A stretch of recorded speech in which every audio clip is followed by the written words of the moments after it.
कि केंद्र की जो सरकार है वो हताशा में है, बौखलाहट, और बौखलाहट में इस तरह की कार्रवाई की जाती है।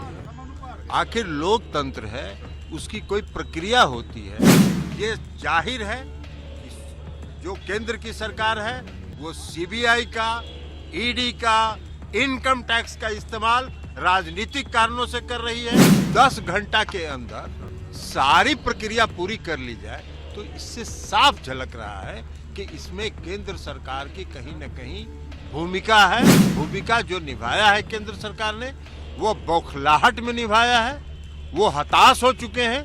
जनता का जो उनसे विश्वास हट रहा है उसके कारण हताश है।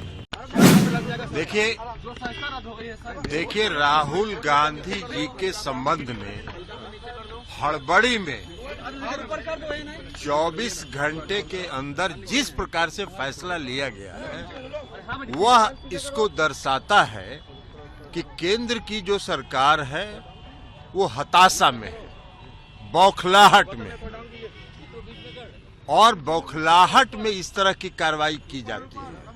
आखिर लोकतंत्र है, उसकी कोई प्रक्रिया होती है। कोर्ट का जो फैसला होता है वो चुनाव आयोग जाता है, चुनाव आयोग के माध्यम से वो स्पीकर के यहाँ पहुँचता है, तब कोई फैसला होता है।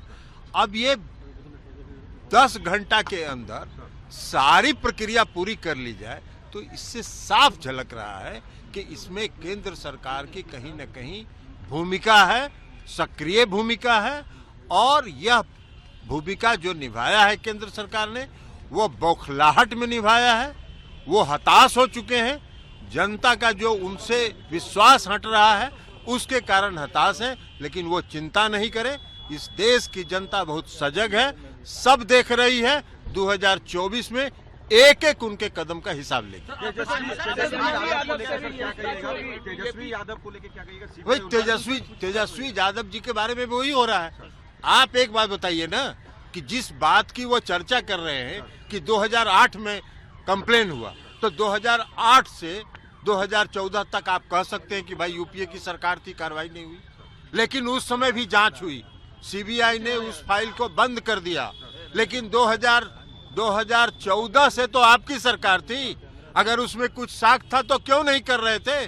2022 में जब महागठबंधन में नीतीश कुमार जी फिर से शामिल हो गए तो आपको एकदम दिव्य ज्ञान हो गया साक्ष्य का और कार्रवाई करने लगे। तो ऐसा दिव्य ज्ञान तो उसी को होता है ना। तो इसलिए ये जाहिर है कि जो केंद्र की सरकार है वो सीबीआई का, ईडी का, इनकम टैक्स का इस्तेमाल राजनीतिक कारणों से कर रही है, अपने राजनीतिक विरोधियों को परेशान करने के लिए कर रही है, उन पर दबाव बनाने के लिए कर रही है। लेकिन देश की जनता सब देख रही है, समय पर उनका हिसाब चुकता हो जाए।